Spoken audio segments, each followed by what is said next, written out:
Halo teman-teman, kembali lagi sama aku. Kita ketemu lagi. Tapi kali ini aku nggak sendirian nih. Jadi hari ini aku sama kelompok biologiku, yaitu Marcel Agustinus, akan menjelaskan kepada kalian tentang porifera. Nah, kalian belum tahu kan apa itu porifera? Disimak baik-baik ya. Nah, oke, ada yang tanya nih, Kak, apa sih porifera itu? Oke, jadi porifera atau kata latinnya yang berarti berpori adalah bunga karang. Nah, kalian pasti sering lihat kan kalau ke pantai-pantai, iya bunga karang yang itu. Nah, dia adalah organisme multiseluler yang mempunyai banyak pori sehingga air dapat melewatinya. Tubuhnya terdiri dari mesohil yang diapit oleh dua lapisan sel tipis. Nah, kalian udah tahu kan apa itu porifera? Selanjutnya ada yang tanya nih, Kak, ciri-ciri porifera itu gimana sih? Kalau yang kita lihat kan ya udah kayak biasa aja gitu, kelihatan kayak gitu. Yang jelasnya gimana sih, Kak? Oke, aku bahas sekarang ya. Nah, porifera itu punya 3 ciri-ciri yang sangat jelas. Yang pertama, sebagian besar mereka hidup di air laut dan hanya sebagian yang hidup di air tawar. Lalu yang kedua, tubuhnya berpori-pori, kayak sponge gitu deh, yang kalau kalian lihat kayak buat cuci piring, ya kayak gitu. Dan bentuknya bisa pipih seperti vas bunga, bercabang dan menempel di dasar air. Pori-pori itu gunanya sebagai tempat masuknya air yang mengandung bahan makanan yang akan mereka konsumsi nanti. Lalu yang ketiga, rangka luarnya terdiri atas spikula yang tersusun atas zat kapur dan zat kersik. Tahu nggak sih, hewan ini tuh berbeda dari hewan-hewan lainnya. Nah, kenapa Kak? Hewan ini itu cenderung menetap dan dia ini yang biasanya menyusun terumbu karang yang biasa kalian lihat kalau kalian menyelam ke air laut, itu yang mereka yang nyusun. Hewan ini banyak terdapat di air laut dan mereka ada yang hidup secara sendiri-sendiri, ada juga yang hidup secara berkoloni. Jadi ada yang sendiri-sendiri kayak individualisme dan ada juga yang berkoloni atau berkelompok gitu deh. Nah, porifera yang hidup di air dangkal seperti kolam atau aliran sungai adalah Spongilidae. Contoh hewan porifera yaitu Leucosolenia, Euplectella, dan Spongilla. Oke, ciri-ciri selanjutnya mungkin belum kita tahu. Kalau yang tadi kan yang udah jelasnya ya. Nah, ini ciri-cirinya nih. Yang pertama, tubuh porifera itu berpori-pori mikrokospis. Lalu yang kedua, porifera mempunyai 2 fase kehidupan. Apa sih? Yang pertama adalah polip atau berenang bebas dan sesil yang berarti hidup menetap. Nah, yang ketiga, hewan ini merupakan hewan multiseluler yang tidak mempunyai jaringan sejati. Lalu, hewan ini masih belum memiliki organ pencernaan, sistem saraf, serta sistem peredaran darah. Nah, seperti yang aku bilang tadi, tubuhnya ini melekat pada dasar perairan, dan hewan ini termasuk dalam hewan diploblastik, yang berarti 2 lapisan tubuh yang menyusun tubuh hewan yang terdiri dari ektoderm dan endoderm. Nah, teman-teman tahu nggak sih kalau porifera ini berongga tubuh silomata? Seluruh ruangan ektoderm dan endodermnya dibatasi oleh lapisan mesoderm. Selain itu, porifera juga termasuk ke dalam hewan yang memiliki simetri tubuh radial atau asimetris, yang berarti jika tubuh hewan ini dibelah menjadi 2 dari segala arah, maka akan memperoleh hasil belahan tubuh yang seimbang. Jadi, pencernaan porifera ini masuk terdalam pencernaan intraseluler. Apa sih pencernaan intraseluler itu? Bagi yang belum tahu, pencernaan intraseluler merupakan pencernaan makanan yang makanannya akan dimasukkan ke dalam sel dan kemudian akan dicerna oleh enzim atau bisa disebut juga dengan pencernaan di dalam sel. Nah, ciri-ciri porifera kan udah. Sekarang lanjut ke pertanyaan selanjutnya yuk. Sekarang ada yang tanya, Kak, klasifikasi porifera itu gimana sih? Oke, kita bahas sama-sama. Nah, klasifikasi porifera yang pertama ada Calcarea atau Calcis spongiae. Calcarea atau Calcis spongiae yang dalam bahasa latinnya calcare dan calcis yang berarti kapur, serta spongia yang berarti spons, memiliki rangka dari zat kapur atau kalsium karbonat. Kalian tahu nggak sih? Dia itu warnanya pucat, terus tingginya kurang dari 15 cm, serta permukaan tubuh berbulu. Calcarea ini memiliki tipe saluran air askonoid, sikonoid, dan leukonoid. Apa tadi? Askonoid, sikonoid, dan leukonoid. Nah, contohnya ada Leucosolenia, Clatrina, dan Sikon ciliatum. Habis Calcarea, selanjutnya ada Hexatinellida atau Hyalospongiae. Hexatinellida atau Hyalospongiae ini dalam bahasa Yunaninya hexa yang berarti 6, hyalo yang artinya transparan atau kaca, dan spongia yang artinya spons. Nah, hexactinellida ini memiliki kerangka tubuh yang tersusun dari silika atau kaca dengan bentuk tubuh silindris, datar, dan bertangkai. Tinggi tubuhnya bisa mencapai 90 cm dengan tipe saluran air sikonoid. Dia biasa hidup di laut dengan kedalaman 90 cm sampai 5000 meter.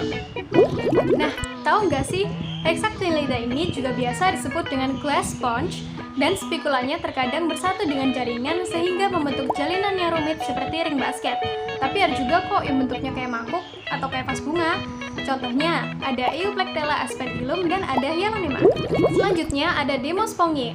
Demospongia atau yang dalam bahasa Yunani, demo yang berarti berat dan spongia yang berarti spons, memiliki kerangka tubuh yang tersusun dari serabut spongin. Nah, tinggi dan diameter tubuhnya ada yang lebih dari 1 meter dengan tipe saluran air leuconoid. Pada umumnya, Demospongia ini berwarna cerah, tapi ada juga kok yang berwarna gelap atau hitam. Nah, warna cerahnya ini diduga untuk melindungi mereka dari sinar matahari. Tahu nggak sih, kalau mereka ini merupakan kelompok dengan spesies terbesar, sekitar 90% dari seluruh jenis Porifera. Gila, banyak banget kan? Makanya itu keren banget. Nah, dia ini biasa hidup di tepi pantai dengan kedalaman 45 meter. Namun, ada juga kok yang hidup di air tawar. Nah, contohnya dari Demospongia ini agak rumit. Jadi, pastiin kalian dengar atau simak dengan baik-baik. Oke, kita mulai. Nah, contohnya ada Oscarella, ada Acarnus eritacus microsiona, ada Halicondria, dan ada juga Chizona celata. Oke, aku tahu kalian pasti capek dengerin aku ngoceh dari tadi kan? Ini yang terakhir, beneran yang terakhir deh, jadi disimak baik-baik ya. Nah, yang terakhir ini ada Homoscleromorpha. Jadi, menurut Wikipedia, Homoscleromorpha ini merupakan kelas terbaru yang berdasarkan filogenetik membedakan kelas ini dari Demospongia. Spons ini masif atau bentuknya mengerak dan memiliki struktur yang sangat sederhana dengan sedikit variasi dalam bentuk spikulanya. Spikulanya cenderung sangat kecil. Bentuk ini biasanya terjadi pada spons yang berkapur dan lebih jarang terjadi pada spons yang lain. Aku kira tuh udah selesai semua, tapi ternyata masih ada yang tanya dong. Kak, habitat Porifera tuh di mana sih? Oke, sabar, kita bahas sama-sama, nggak apa-apa, oke? Nah, habitat Porifera. Porifera, sebagian besar dari mereka hidup di air laut, tapi ada juga yang hidup di air tawar. Mereka ada yang hidup di perairan yang jernih, tapi ada juga yang hidup di perairan yang berpasir atau berlumpur. Porifera dewasa ini hidup sesil atau menempel pada suatu substrat. Nah, mereka ini hidup secara heterotrof dengan memakan bakteri dan plankton yang masuk ke dalam tubuh mereka melalui aliran air.